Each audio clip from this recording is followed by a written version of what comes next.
In front of me is Doogee S Punk, and today I would like to show you how you can add a password to Google Passwords Manager.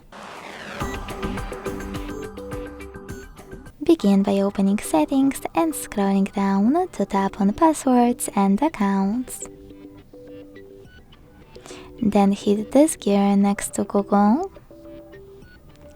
Tap on Google Password Manager and select Passwords at the bottom left corner to click on Add Password here. Now it's finally time to input all of those informations. At the top, select any website or click on Select App and tap on the chosen one.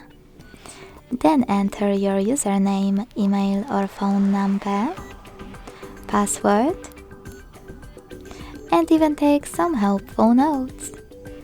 When you finish, hit save at the top right corner. Thanks so much for watching. If you enjoyed this video, leave a like, comment and subscribe.